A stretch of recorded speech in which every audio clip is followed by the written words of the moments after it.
శ్రీమాత్రే నమః.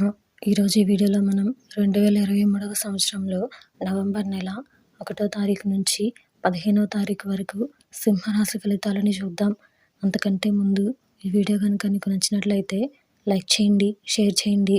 అలాగే మరెన్నో ఇలాంటి ఆధ్యాత్మిక విషయాల కోసం మన ఛానల్ని సబ్స్క్రైబ్ చేసుకోండి. ఇంకా విషయంలోకి వెళ్తే 2023వ సంవత్సరంలో నవంబర్ నెల 1వ తారీఖు నుంచి 15వ తారీఖు వరకు సింహరాశి వారికి సంబంధించి చేపట్టిన వ్యవహారాలు మందకొడిగా సాగుతాయి. ఆర్థిక పరిస్థితి అంతంత మాత్రంగా ఉంటుంది.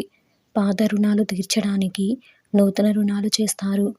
దూర ప్రయాణాలు లాభసాటిగా సాగుతాయి. దైవ దర్శనాలను చేసుకుంటారు. ఉద్యోగాలలో కొద్దిపాటి సమస్యలు తప్పవు. మొండి బాకీలు వసూలవుతాయి. కుటుంబ వాతావరణం ప్రశాంతంగా ఉంటుంది. శత్రువులు సైతం మిత్రులుగా మారి సహాయ సహకారాలు అందిస్తారు. సమాజంలో కీర్తి ప్రతిష్టలు పెరుగుతాయి. ఉద్యోగమున మంచి పనితీరుతో అధికారులను ఆకట్టుకుంటారు. వ్యాపారాలు లాభసాటిగా సాగుతాయి.